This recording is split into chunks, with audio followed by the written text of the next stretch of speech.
you. Let's go ahead and get the meeting started. So this is a special meeting of the MAGIP Board of Directors, April 8th, 2025, to talk about two things. One of them is general liability insurance for MAGIP, and then the other is to talk about HB 192. So I have spoken with a couple of you about all of this stuff here. But let's start with let's start with the general liability and board and officers insurance. So we have a revised quote. Nate, I thought I saw Nate on the line. There he is. Nate, do you want to pull up that revised document, or would you like me to do it? Oh, it doesn't matter. I have it pulled up right now. Okay, would you go ahead and share your screen? Yes. Yep. It wasn't logging something in editor tracking or something. Okay. Can people see my screen? Not yet. Okay. Okay. What about now? Yes. Thank you.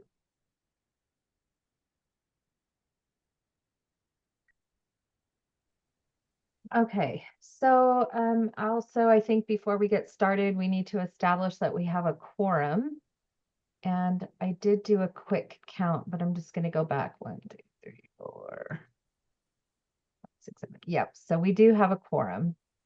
All right, so Nate has brought up the insurance quote. So at our last board of directors meeting, we were talking, Nate brought it to our attention that it was time for us to renew our insurance policy. And it was identified that we only had officer and director insurance, and that we don't have general liability insurance.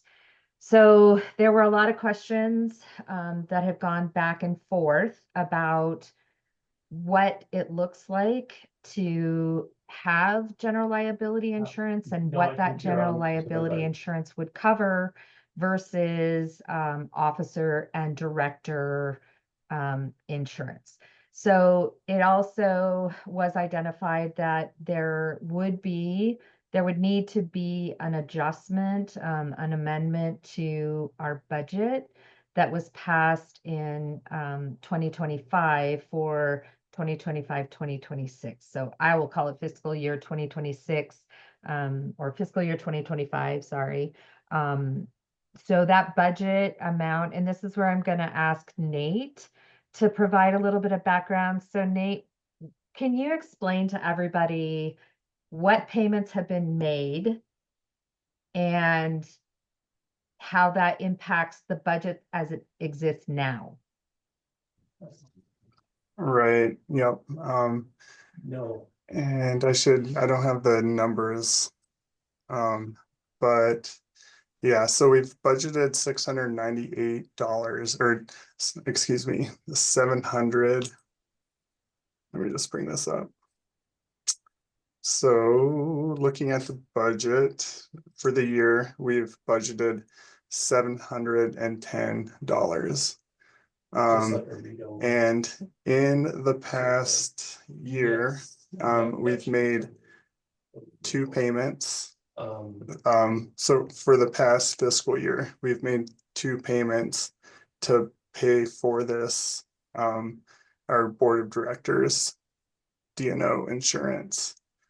And this budget amount also accounts for that initial payment, which would have been April 20th and would have brought us up to $698. So it covers the 2 installments for past year's insurance, and then the initial deposit for next year's insurance. So in total, in a calendar year, we make 3 installments for the directors and officers insurance. Okay. And so to account for the new policy that would include general liability insurance, we've talked about making one payment, one lump sum payment, because we do save a little bit of money. It might be just like $10 or something, but it is a savings. So, and it does make sense to kind of pay all of that at once. I can't really see any downside of paying it all at once versus making a monthly installment. And so to adjust this budget amount, we would need to account for the 2 installments we've paid for, plus the cost of the new policy.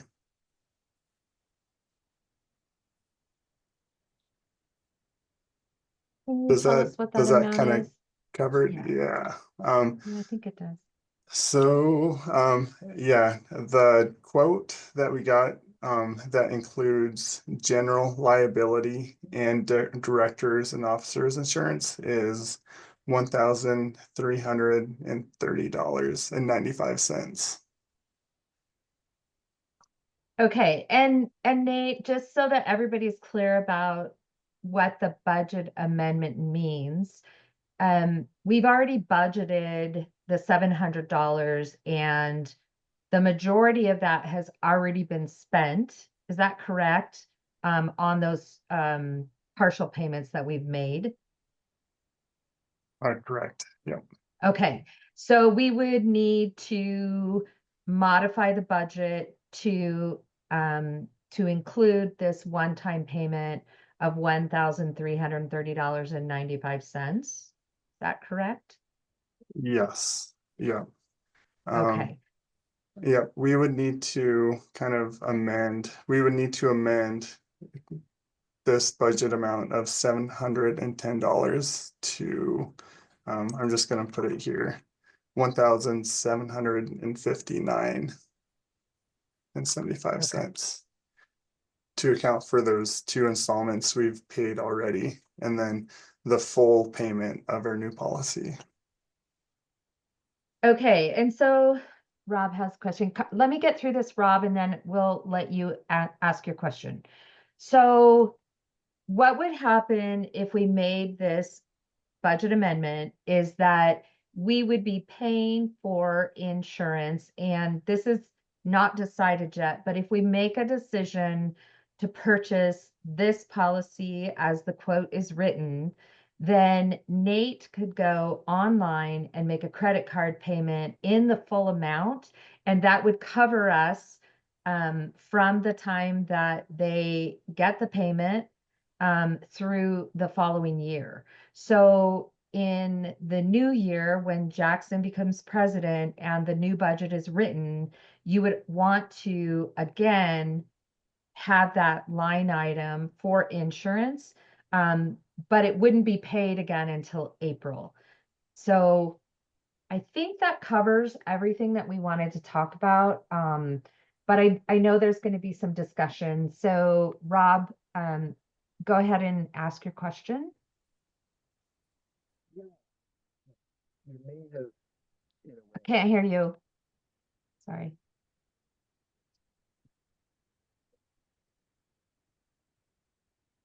Yeah, I can't. Rob, I'm having a hard time hearing you. Is anybody else having trouble hearing? Yeah, I can't hear you, Yeah, Rob. it's quiet. Yeah. you hear that? A little better. Turn it to 11, Rob. Yeah, okay, I'm trying here. Okay, anyway, my question was if we're going to, it sounded like we were jumping ahead, right? To make the payment, and I wondered if this meeting was to discuss whether we are going to accept the policy or not. Right, and then where are we going to alter the budget to make the funds available for that? I've kind of looked at it. I have some ideas, but I'm looking forward to the discussion. Yeah, thank you, Rob. I think everybody was having a really hard time hearing you. Would you be willing to write your comments into the chat? Because I think that what you have to say is really important. I think I caught his second one. He asked, where are we going to alter the budget? From which line item? And he had a couple potential ideas on where to do that. Yeah, I got that part too, Hillary. So Okay. it was the first, yeah, thank you. So Okay. Rob, it was the first part of your comments that we missed. Okay, yeah, I don't know if you can hear me now. I'm basically swallowing my microphone, so it's about all I can do. Okay, Can you hear that? barely. All right. Okay.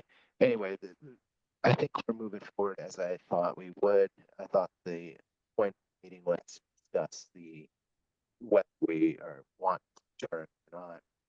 Then last part was, yeah, if we want it, where we pull from to account for it. Thanks. Put it in the chat and Yeah, just go ahead and put it in the chat, Rob, because we just honestly, I think that I don't want to speculate what I thought you said. We'll just let you write in what you wanted to in the chat. So I guess from my perspective, what I would say is that there's been a lot of back and forth and a lot of questions about what general liability covers versus what the directors and officers covers. And thank you, Rob. Rob sent out a document that had sort of called out some of the questions that people had. There was another document that I had sent out that also stated like it was a response to everybody's questions. I'm actually not seeing that in the documents right now, but I just want to point out the two differences before we have additional discussion. So the general liability insurance covers bodily injury, if someone would get hurt, property damage given something gets broken, and personal and advertising injury, for instance, slander and defamation. There are some examples of what that could be that I could read you, but then also directors and officers insurance covers claims alleging mismanagement, breach of fiduciary duty, errors or omissions in management decisions, and other issues related to the board actions. So they are inherently different. And in the process of Nate and I going through like figuring out whether, there it is, thank you, whether or not we need to have general liability insurance or just D&O insurance, what we discovered was that there was a time when MAGIP had both. So we're not sure at what point that changed. So we have documentation up to 2015 that shows that we did have general liability insurance. And then at some point between 2015 and today, we don't have any documentation. And it's possible that it's there and we just didn't find it. But I would like you to know that it is something that we have had in the past. That would be one of my first comments. And then the other comment that I would also like to make is that when Michelle was on the line with us, her observation is that the other nonprofits that she works with have both general liability insurance and D&O insurance. So there is that. So this is the response to the questions that we had from the March 18th meeting. I hope everybody had the opportunity to look at it. My personal feeling was like, insurance is a rabbit hole. I know way more about D&O insurance and general liability insurance than I ever wanted to know. But I want to know, I just want to like give everybody the opportunity to comment And yeah, and then go from there. Does anybody have any questions that we didn't answer?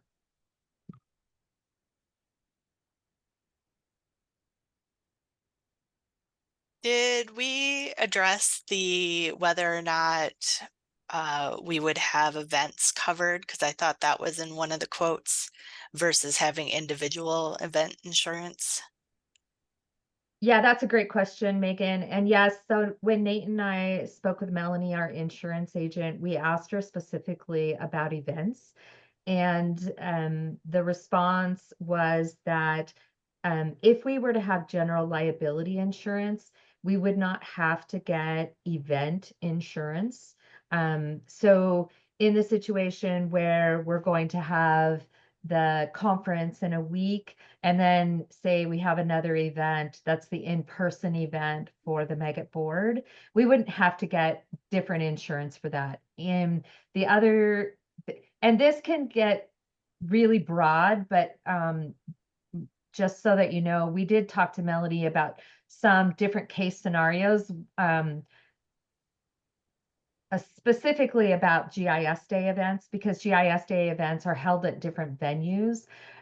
So just to be very clear, this insurance wouldn't cover an event that we were purchasing alcohol for and serving alcohol, right? So that would have to be a different insurance policy. However, if an event were held in a venue where alcohol was served, we wouldn't have to purchase separate insurance for that, because it would actually be the establishment that would be liable for that, the serving of alcohol. I hope Will- that answered your question.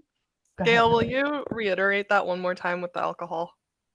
Yes. So there's if you go into the options to choose for your quotation, right? One of the options is to choose that you're going to have an event where you're serving alcohol. So two separate scenarios. One scenario is, for instance, we're going to an establishment that sells alcohol and serves alcohol. In that event, so in that situation, we don't have to have a separate policy for that, because it's the establishment that is covered through the sale of alcohol. In another scenario, so we wouldn't have to do that. In a separate scenario, if we made a decision to have an event where we were purchasing alcohol and serving alcohol, so that's the distinction. We would buy it, we would serve it. In that situation, we would want to get a separate policy to cover that kind of a scenario. So actually, I thought I saw Jenny pop up on the call. So Jenny Connolly. So Jenny had mentioned to me that there was a situation a number of years ago where the event was held at the Museum of the Rockies. And at that event, and this was many years ago, more than 10. Yeah, so the insurance was purchased, or sorry, the alcohol was purchased, the alcohol was served. In that situation, we would have wanted to purchase a policy specifically for that event. In the situation where we're having the GIS days, we've had a couple different venues. I think a couple of them were held in libraries, but a couple of them were also held in bars. In that situation, we would not have to purchase separate insurance for that, because it's the bar that's serving the alcohol that needs to have insurance to cover the serving of alcohol. So Does that even make if sense, Hillary? we are buying, if we're providing chips for people to buy their alcohol or paying the bill, Yeah, because it's, yes. Sorry, go ahead. that's I was so gonna that say, wouldn't count. yes. Hillary, I'm with you. I think I'm following where you're at, and this is what I was thinking too. In no scenario that I can think of right now, do we buy alcohol, do we serve alcohol to people? That is Right? correct. We're at a venue where they can purchase it themselves.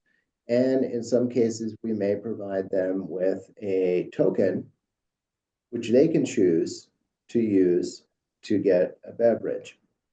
So, you know, in that sense, we're not the ones doing any serving, and, you know, just understanding the law, I think we can structure our conduct in that way. That is correct. So I would like to also offer an additional scenario, and this is very simplistic. But in the event we were at a venue where we're sponsoring it, for instance, our meetup that's coming up at the conference, right? We're going to be at a bar. Let's say that a person that's attending that event slips and falls and is injured. And that person makes the decision to file a suit against MAGIP, but also against the location. That's where general liability would come into play, right? So it's in the event that somebody is hurt at a MAGIP sponsored event.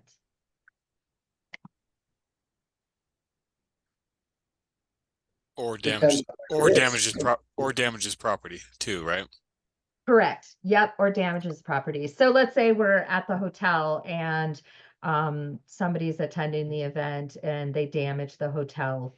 I can't even think of what that would be like, but you know, it happens. Say we have a rock band that comes and we hired them, right? And they went into their room and trashed their room, right? In that scenario, then we would want to have general liability insurance. So the difference between the general liability and the board of directors is it basically comes down to injury, or to Jeff's point, whether or not something is damaged at the event. And it would have to be an event that we sponsored. So for instance, the GIS days are definitely events that we sponsor because we're providing funding to help pay for those events. And because we reach out to everybody, our logo's on it.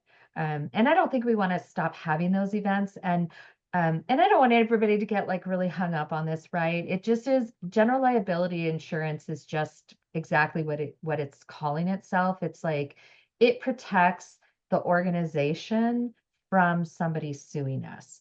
So I also would like to add that there is, and maybe I wouldn't be able to find it, maybe Nate could find it on the quotation.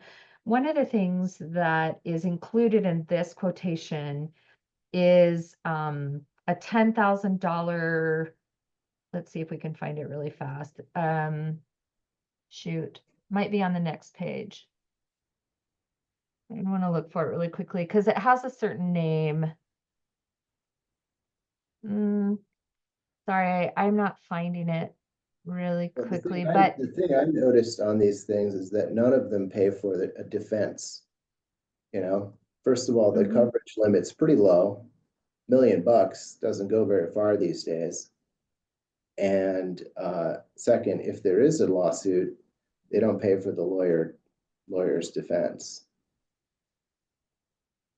yeah, I don't have a good answer for that. I mean, we could spend, could you go down, Nate? I think it's on that last line right there. Oh, nope, that's the fiduciary one. So there is a line in here that allows for a situation where if a person is injured and they only want us to cover, for instance, their deductible, right? Say they break their leg and they have a $2,000 deductible. There's a line item in here that it would be like a payout to cover that. So they wouldn't actually have to sue us, right? It would be the liability insurance would cover up to, I think in this policy it was $10,000, but we had the option to reduce it to $5,000, which I think lowers not a significant amount, the actual quote. So.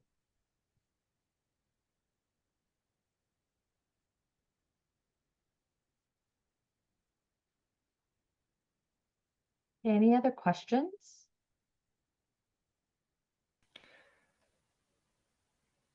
I think how, like, I've been kind of thinking about this today a little bit. And these GIS events, it seems like we sponsor them, but the organizer would be the one who would be in the spotlight and be the primary person to get sued. And so when I was thinking of it that way, I was like, well, we're really not involved. But then I was like, well, half of our events are run by MAGIP board members too. So when I think about it that way, I'm like, okay, well, we want to protect Megan and Gail and Jackson.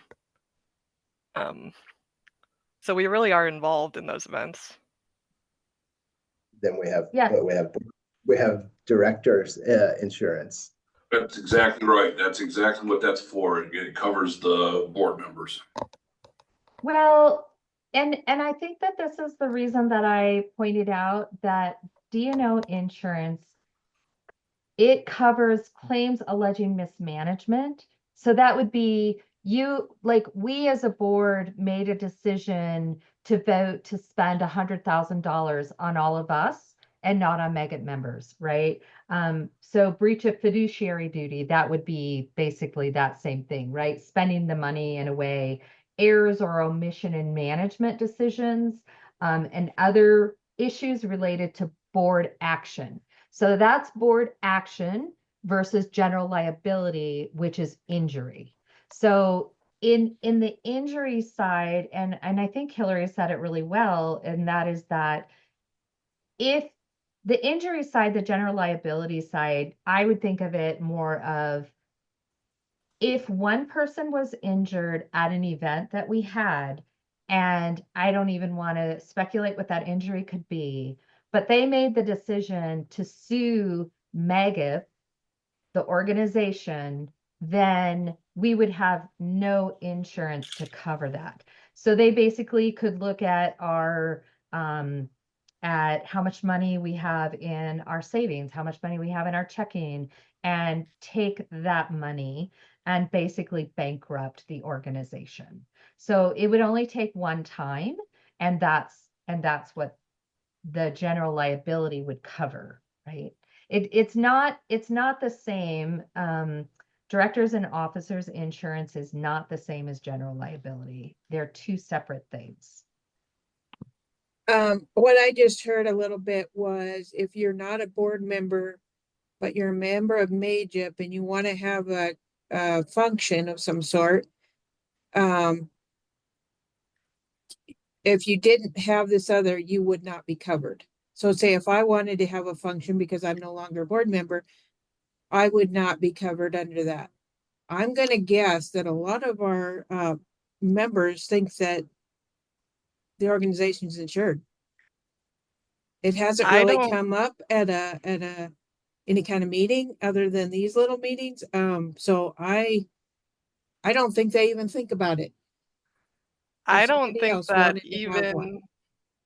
even if we get this insurance, I don't think we would cover organizers that aren't under the board.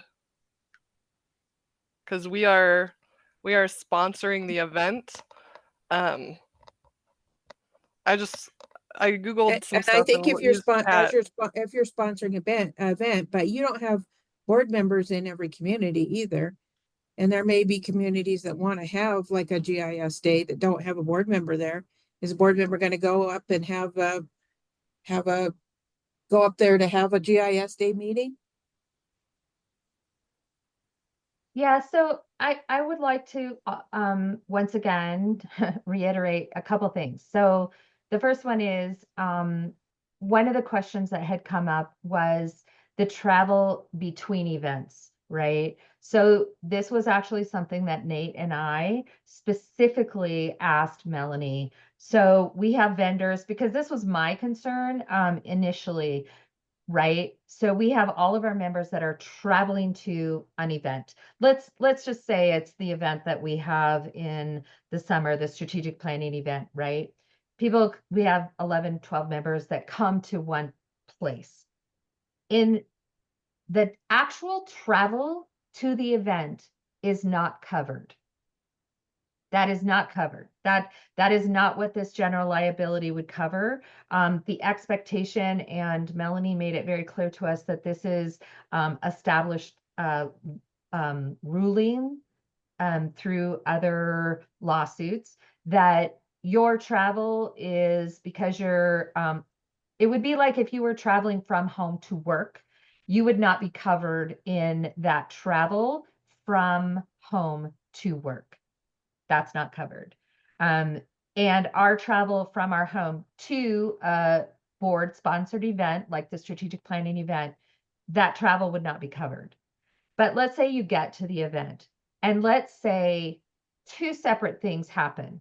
The first one is that one of us, or another person that's traveling to the event as a guest, like Jackson was last year when he wasn't even nominated as vice president, right? He was invited to the event. Let's say that he had injured himself at the hotel.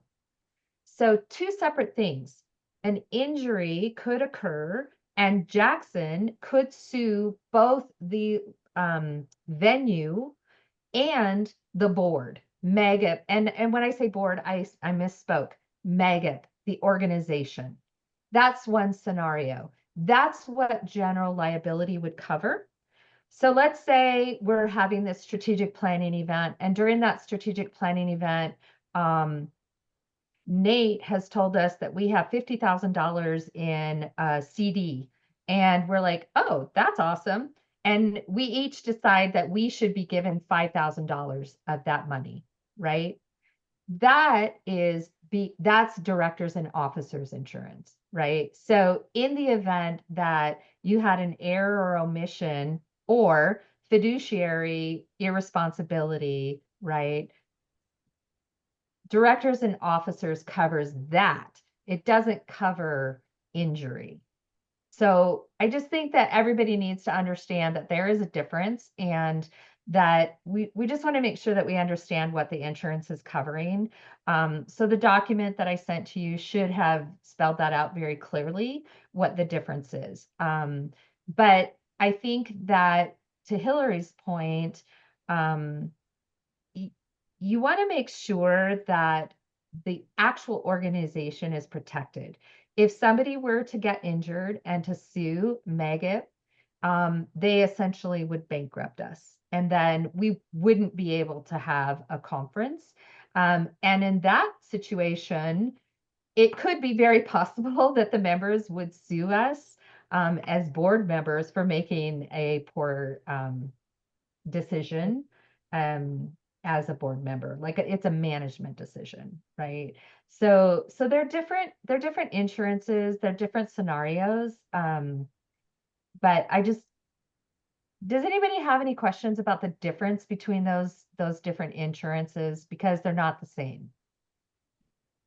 Gail, is it your understanding then that if we had sponsored a MAGIP event and no board members were there, with the general liability, the organization would be covered then?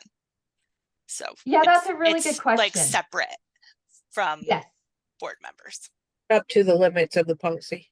Right. Yes, that is correct. Yeah. So you don't have to have a board member there for the general liability to cover us. And actually, Mike had asked this question as well, because when he and I were talking about this early on, I kept saying a MAGIP member, right? But the general liability insurance covers MAGIP, the association, right? So if there's a person that's attending a MAGIP sponsored event, even if they're not a MAGIP member, they could still sue us.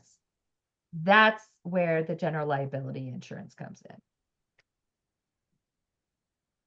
I think so. Jenny was kind of asking about, like, if she was organizing an event and we weren't there, there is still potential that both or all three, the venue, the organizer, and the sponsor can get sued. Anybody this- can sue anybody. Yeah, so this this is covering MAGIP, but not the venue or the organizer necessarily. Yeah, and that's a really good point. So the expectation is that the venue that we're going to would have insurance, and we haven't, as a general rule, we haven't asked to see that they have insurance, right? I mean, I think that like when we're going to the Colonial, we expect that they have general liability insurance that would protect us. If we wanted to get into the legal documents, we could probably pull up the contract that we have with them. Michelle has said that none of the venues that we've attended have asked us to have additional insurance for events. So event insurance, and you can do it different ways. Like we don't have to purchase general liability insurance.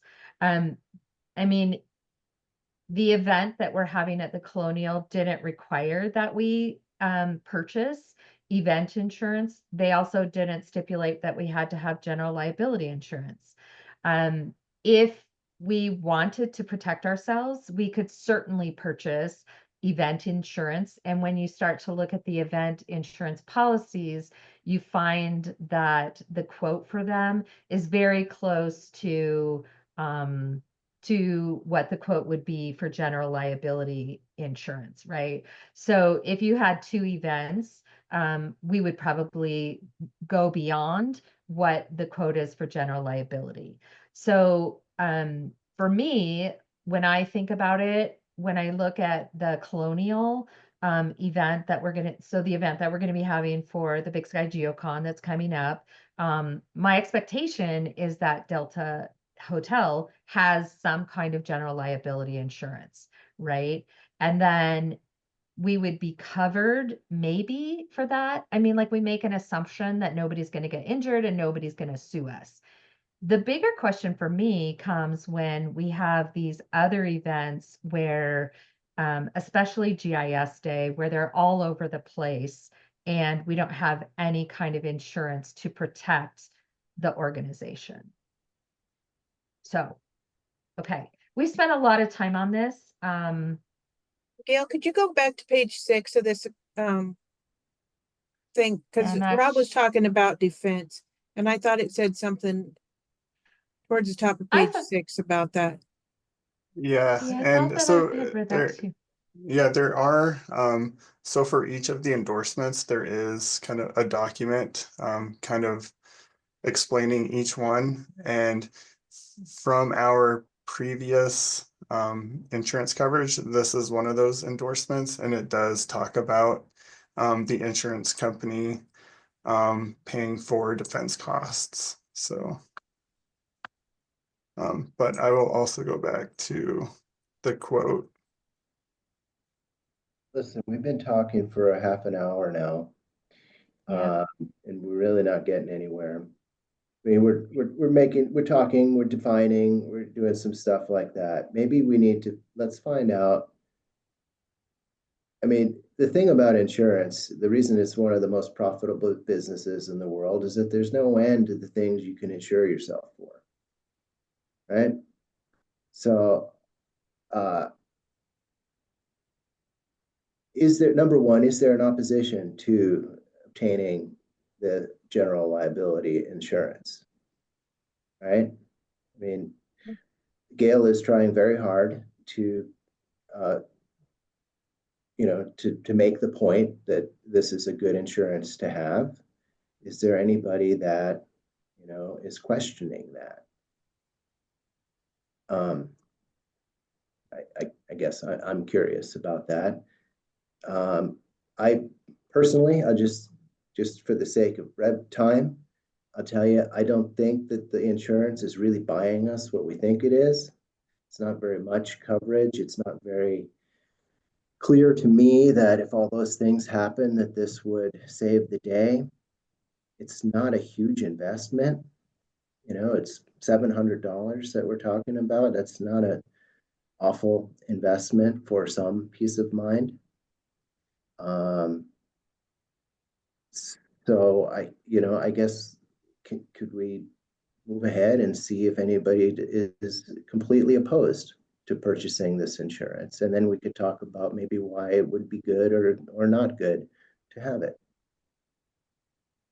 Rob, I like the idea of moving forward. And I actually would like to, rather than talk about who is opposed to it, maybe let's talk about the budget and where we could modify the budget to pay for the modification. Would that be okay? That'd be great. Okay, I so, got a quick question here, because that is my grief about it. I'm not against this general thing, yeah, but I'm against tweaking the budget more. We can, I mean, the only reason why we're doing this insurance thing is because of the conference. After that, we don't have nothing going on until GIS Day, which is in November. well, to be clear, our insurance is due April 20th. So Well, right, it's, but we will normally be paying for the director and officer's insurance already, because we already have that we've already budgeted for that. So that's what we're getting already. So when we redo our budget at our normal time in May and June and whatever, we can adjust it at that point. And then if we want to do the general liability, then we can do that with the budget adjustments when we're making the new budget and go from there. That's how I think we should be doing this, rather than tweaking this budget again, because we have tweaked this budget a couple times now to make things work for us already. But that's where I see, I'm not opposed to the general liability. I'm just opposed to the timing of it, to be honest with you. So that's what I got to say on it. Sorry. okay, so Rob, you had actually had some suggestions for where to modify the budget. Well, when I looked at the budget, the only place where I thought that there was room where things are not accounted for is in the I guess you go down a little bit, or was it? It was basically in the travel and food part of the budget. Yeah, lodging, facility rental, and food. I think that's the only place where we actually have any room.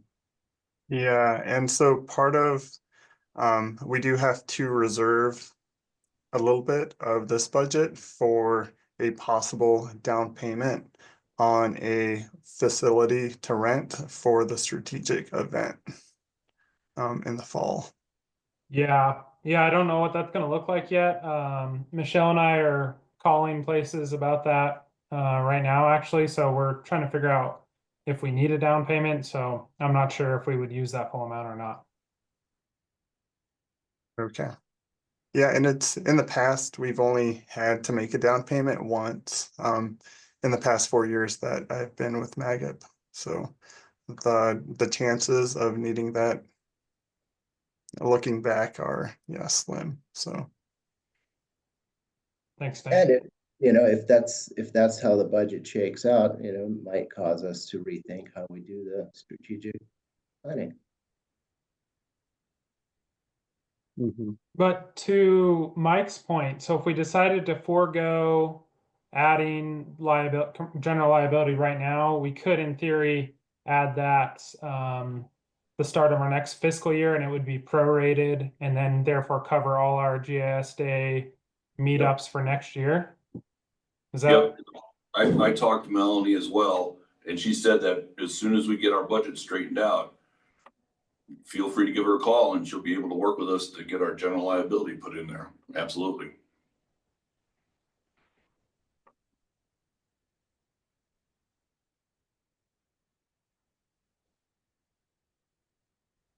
Okay, and yeah, I think another option could be, if we wanted to make the budget work out, would be just to pay monthly installments instead of a full down payment.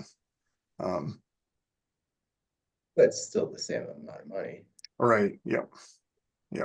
It's just we wouldn't have to pay $1,300 upfront.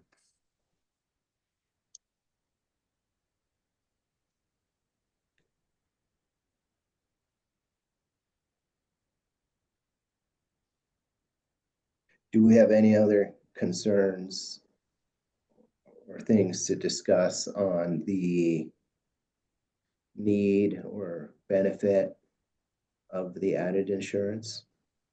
I mean, my only other thought, and Rob, I share your skepticism of the insurance industry and how this works. But my only other thought is that when I think we've all been provided with some great information by Gail and by Rob. When I did a little internet sleuthing myself, organizations like the Montana Nonprofit Association recommend that all nonprofits get this general liability. So I feel like, we don't need to reinvent the wheel here. It kind of sucks to have to pay with, trying to come up with hypothetical situations when we may or may not get sued.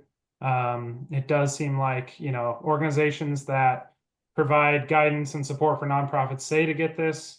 I'm in favor of Mike's plan, given that we only have the geocon and we already talked about the insurance coverage being provided by the venue. I'd be in favor of Mike's plan to add this in for next year, and when we get our new budget put together, incorporate this.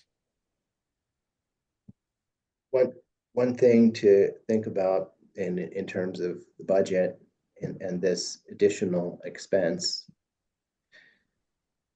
if we raise the conference fee by $5, that would more than cover it.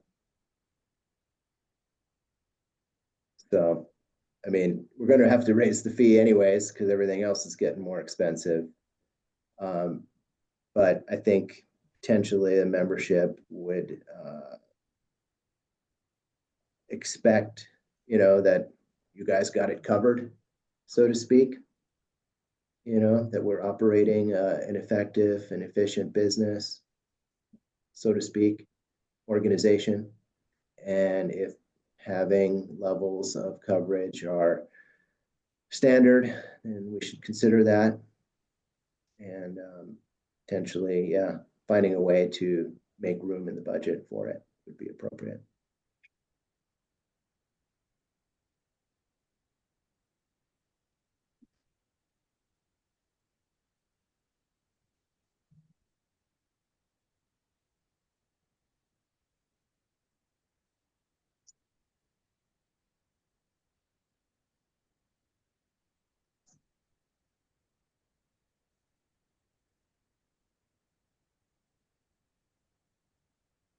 Nobody else? Yeah. A lot of dead air there. Yeah, that's more than 7 seconds. Yeah.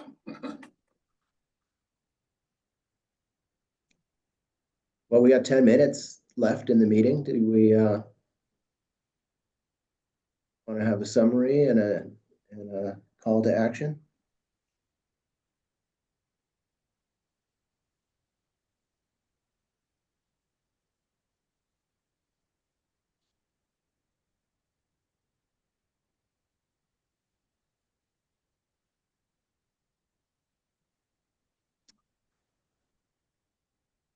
Okay. So I'm if we can waiting for you, right? You all have made a decision, and so it doesn't sound like there needs to be any kind of board action. We've had a discussion. We're not going to make any changes. So moving forward, it sounds like Nate's going to pay the next installment, and we'll have B&O insurance, but no general liability, and hope that we don't get sued. I wouldn't go that far. I mean, we only had 4 people talk about it, and 3 people said one thing and Gail said the other. I mean, that's not a quorum. I mean, Well, we have a quorum here. Yeah, I know. That's why I'm waiting for everybody else to put their 2 cents in. What do they think here? That's where I thought we were going. Well, I think everybody that's on the call has made a comment. Hillary has made a comment. Jeff has, Megan has, Jenny has, Nate has, Jackson has, Rob has, Mike has, and I have. And so based on the most vocal people that are in the room, I mean, the next option would be that somebody would ask for a motion. I had one more question for Nate. If we paid monthly with having both, does that keep us in budget for the rest of this year, or would we still be exceeding our what we So, budgeted for? yeah, that's a good question. So our down payment would be 312.65, and then we would have 10 installments of 111.40. So we would make that first down payment in April, and then we'd make an installment in May and another one in June. So that would put us at roughly 530 something. So yeah, we would be about $200 over our budgeted amount for So- the year. I see two things here for us to decide on. First thing is whether we choose to increase our insurance coverage and include liability insurance, and the second is when. Yeah, can I interrupt you for just a second? So Aaron, I saw that you needed to pop off at 4. And I'm sorry, this discussion has gone way longer than what I anticipated. That's correct, Gail. Okay. I don't think we're gonna have it wrapped up before then, but hang on. Hopefully we can at least hear you for a moment. So go ahead, Rob. Yeah, that's it. I just said, I think we need to decide if number one, we want to acquire the additional liability insurance. And number two, when we want to do that.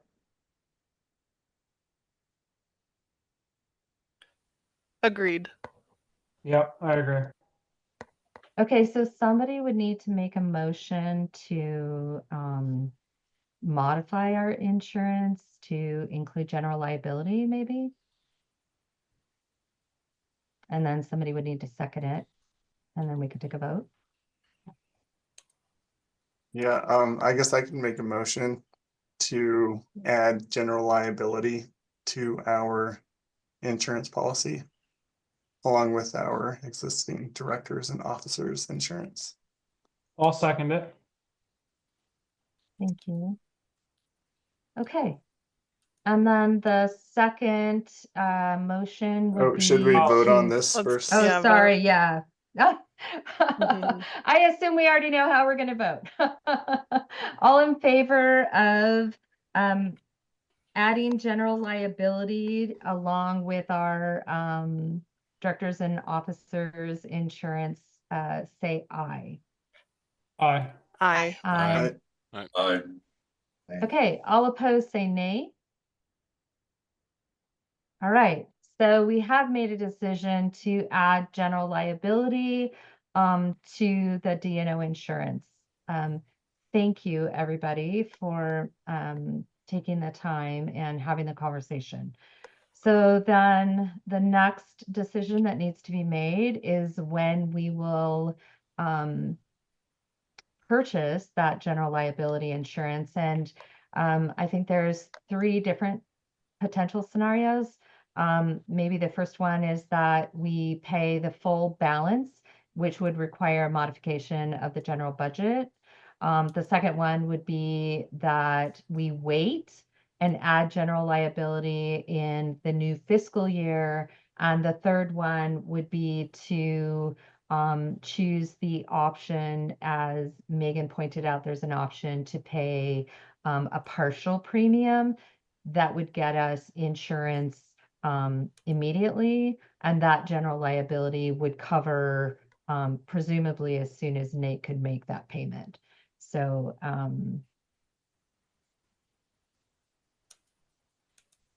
not sure who would like to present that and make a motion for that, or how you'd like to make the motion for that.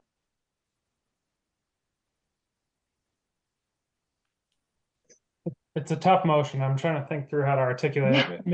Maybe we could make a motion to add the general liability immediately, and if that fails, then we need a follow-up motion on when we're gonna do it. Does that sound? Yeah, that sounds reasonable. Okay.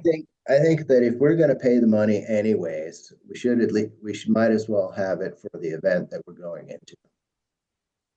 Right? Okay. Okay, so could we move forward with the motion that Jackson just presented? And that would be that we would, sorry, Jackson, I'm trying to track what you said. That would be that we would purchase general liability insurance in this fiscal year. Yeah, essentially, immediately. Okay, so Jackson's made a motion. Is there anybody that would like to second that motion? I'll second that. Okay. All in favor of the motion to purchase general liability in this fiscal year, say aye. Aye. Aye. Okay. All opposed, say nay, and we may have to take a count. Yeah. Okay. So we have 2 opposed. Is there anybody else opposed?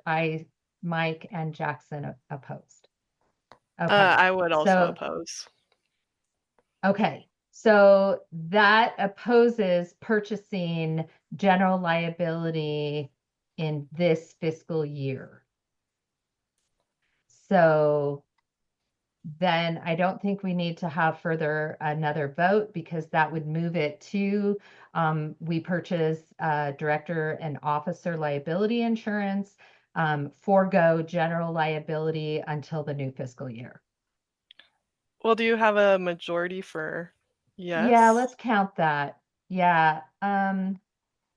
Thank you, Hillary. That's a good point. I don't have everybody up on my screen, so I think I heard that there were 3 opposed, and then 1, 2. Probably should just raise your hands. Well, again, I can't see everybody, so If you're opposed, If you're in support, we have 3 opposed. If you're in support, then raise the hand on your there we go. reaction Got it. icon.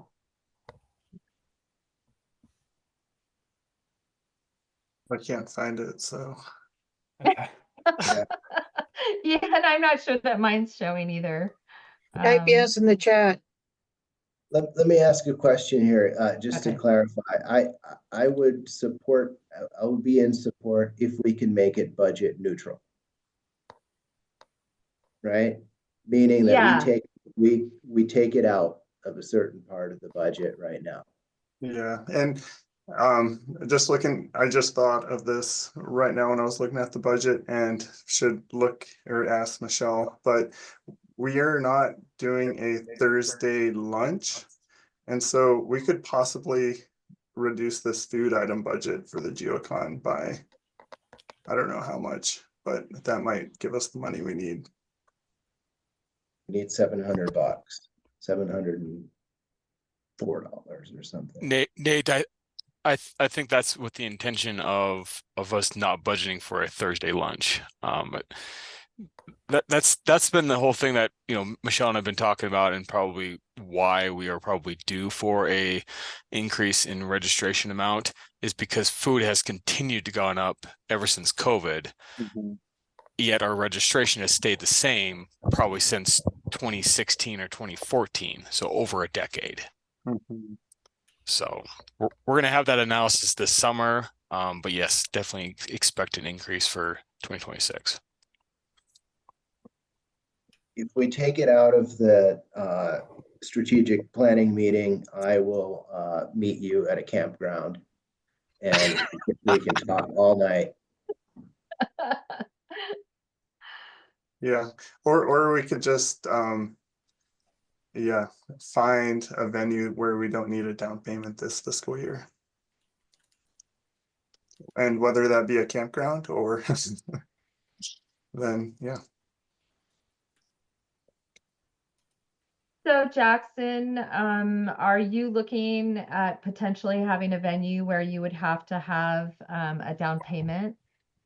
Well, I need to talk to Michelle. Like I said, she's made a couple calls for me. And I did ask her to ask about the requirement for a down payment or not. I just haven't had a chance to connect with her last couple days. So, but I'm comfortable, given that Nate said it's pretty rare that we would need one. I'm comfortable assuming that we will not. Okay, so that would keep the budget neutral. I love that. We're not going over our budget, our fiscal budget. I'm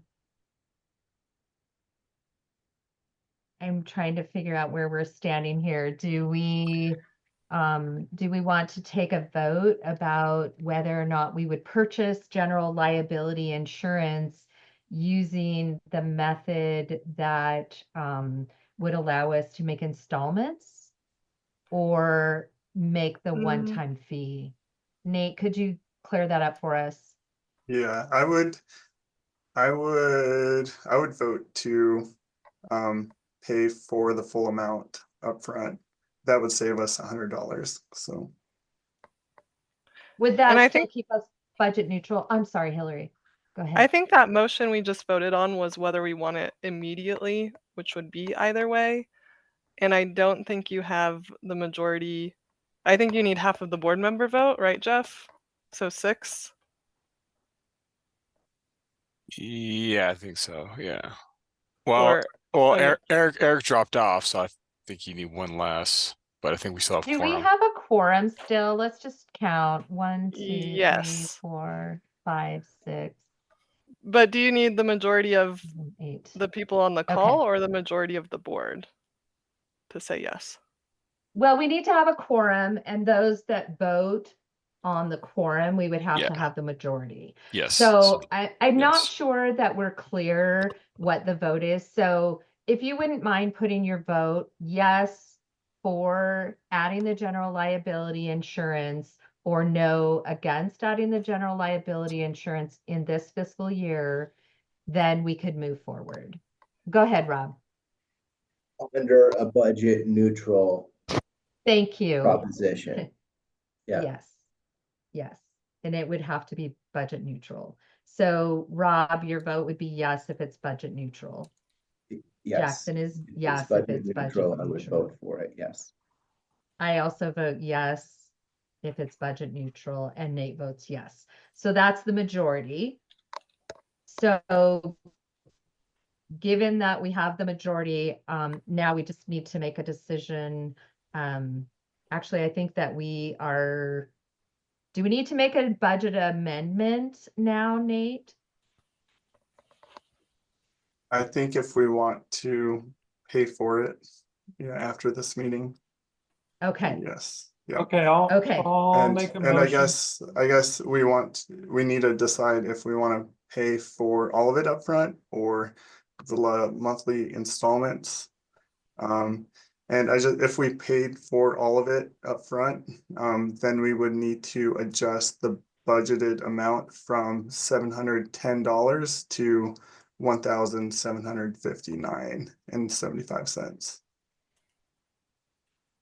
I think Rob amended your last motion to make it gender or budget neutral.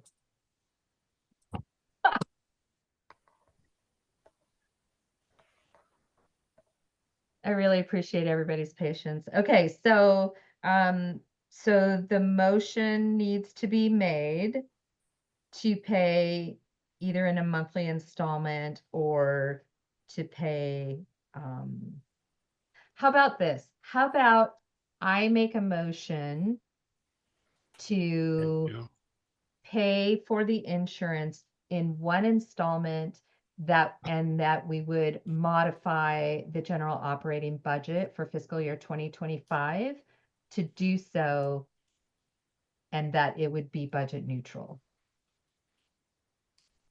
I'll second that. Thank you, Jackson.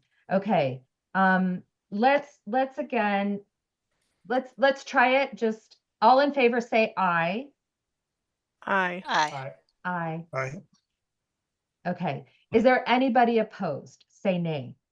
Hey, I mean, do we know that it's gonna be budget neutral? Yes, Nate was able to identify line items where we would be able to make it budget neutral. So that's the majority, and the majority votes for modifying the general operating budget by $1,759 to purchase general liability insurance for the mega board. Okay. Thank you, everybody. I think insurance is a difficult conversation, and I really appreciate everybody's comments and also your willingness to read all of the literature. I felt quite buried in it for a while. And Nate, especially to you, who spent so much time going back and forth with me and also with Melanie to get some really interesting information about general liability insurance, which I was not aware of. Okay, we are actually 8 minutes over the time that we had discussed. I would actually like to move to the next item, and I know that it's late, but this is also a really, really important item. And even if we don't have a discussion about it, I would like to bring it up.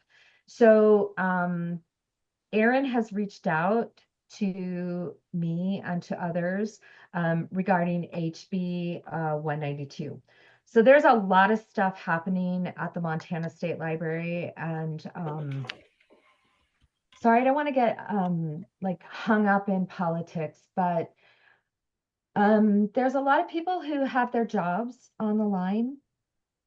But this also impacts other people in our community. So Erin has asked, and she had to pop off the call, but Erin has asked us to write a letter to the House, thanking the Senate for their support and suggest that the House accept the amendment that the Senate just made. So the House Bill 192 has gone back and forth and back and forth. It's been approved by the Senate. The Senate has made some suggestions, and now it's moving to the House for a vote. Aaron has suggested that MAGIP support of HB 192 would be not crucial to it being voted, but definitely would show the legislature that MAGIP has a voice and that we do care about this legislation. And going back and forth with Aaron regarding how this impacts GIS users across the state, it does sound like it's very impactful. So there's a couple things, if you'd like to, we can dig into it. But I would like to know the board's feelings about supporting HB 192 and your support for writing a letter to the House suggesting that they pass the bill as the Senate presented it back to them. So I would just like to open the floor. Does anybody have any questions or comments? Go ahead, Rob. When would the letter be needed by? That's a really good question. So basically in the next week or so. Probably if you want to get it to very them. soon. Yep, very soon. Yeah. This Sooner stuff than happens later. very fast. Yeah, okay, the reason Yeah. I'm asking is because, you know, this would be a wonderful thing to have at the conference, you know, to talk about at the conference, have like a suggestion box or something, or a vote where people can place their vote or something of that nature. Okay, that's not going to happen. Good, get it. Second question is, do we have a standard kind of a response template so far? And if not, who's going to write this thing? Yeah, that's a great question. So I would say that this has moved very, very quickly to me and also through the House. So the support for HB 192 actually at the Senate level at the last vote was very favorable. So I don't think that us writing the letter is potentially going to change one way or the other, whether or not HB 192 is approved. I think it's very much MAGIP as a GIS organization calling out how important to us this kind of legislation is. Go ahead, Rob. Totally agree. We need to be a unified force in state politics. Yes. What is the bill for, just so we know what we're supporting? It's for the Land Records Act. Yeah, So it's ahead, yeah. it's to revise the fees. It originally came from the clerk and recorders, and to revise their fees. And the Geospatial Information Act was not even being impacted at it.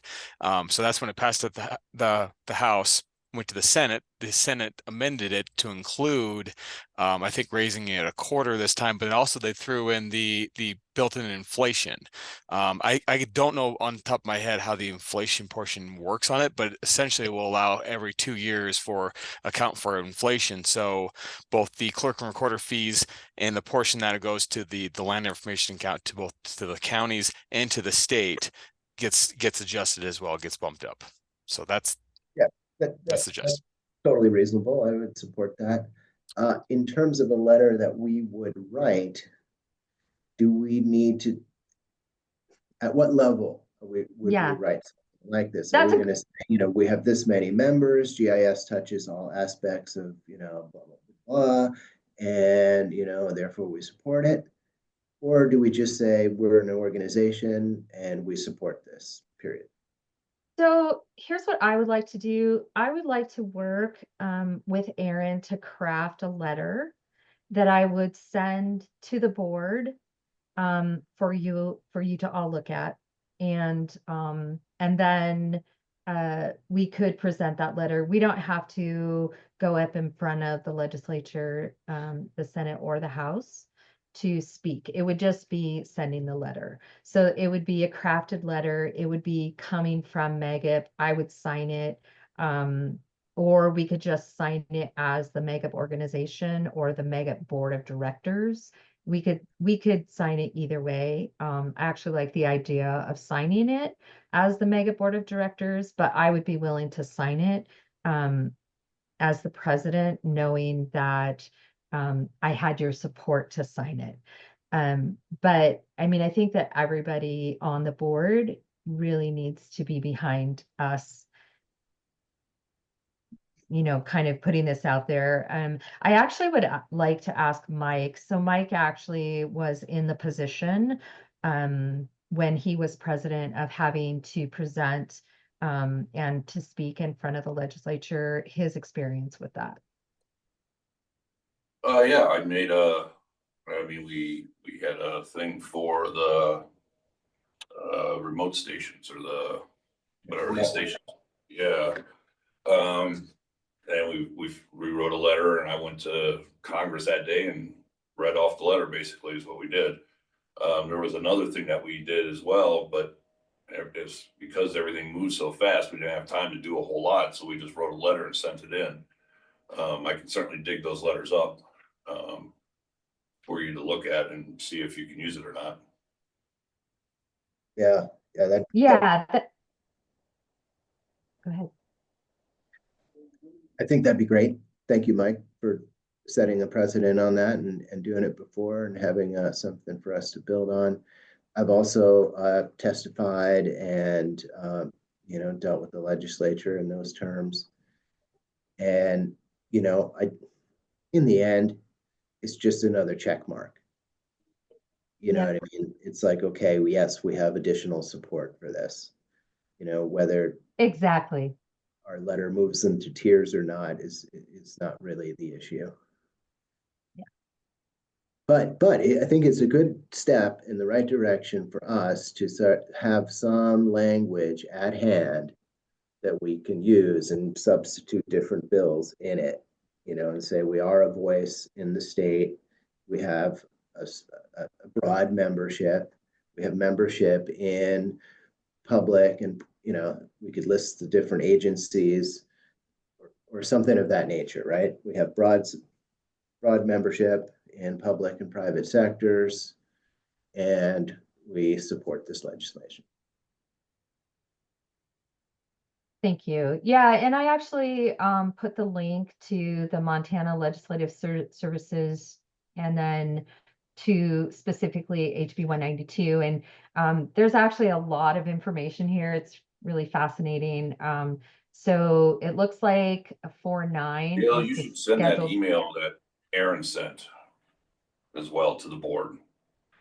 Yeah, I can do that. Send you and me and Jackson, I would send that to the board. Yeah, okay. That's a great idea. So, so I will send that and then we'll write a letter. And then again, it looks like just here, I'm gonna just, can I share my screen really fast? That's Sorry, tomorrow. share. Yeah, it's fast. I'm not even sure that we're gonna be able to get this done in time. But at the very least, we can try. So I don't think it's been passed. I don't think it's been passed back to the House yet. There, Gail. It's still in the Senate. That's what I'm reading. okay. Thank you. So it looks like there's a scheduled third reading tomorrow. Yeah, that's at the And Senate, and then it would go back to the House. Okay. And they do the same thing Okay. all over again. Okay. And I think that was the request, was that we actually send the letter to the House. So that would give us time to craft it. So this is all very quick. But if you're interested in reading about it, and learning about some of those potential changes that could happen, you can use the link that I sent you, and then I will forward that email to all of you, so that you can see the request that came from Aaron. All right. Any other questions, comments about HB 192? All right. Okay, I think we can wrap this up. Just like to make a motion to end the meeting. Moved. Thank you. Jackson seconded it. All in favor, say aye. Aye. Okay. All right. Thank you very much. I will see you all, I hope, next week. Jeff, is it next week? Yeah. See my a lot God. of you. See a lot of you on Okay. Sunday and throughout the week. So Yeah. looking forward to it. And Next maybe week, some of huh? you later in the week for conference planning. Yes, this Right. week. Yeah. Okay. Thank you, everybody. Thank you. Really appreciate it. Yeah. Bye.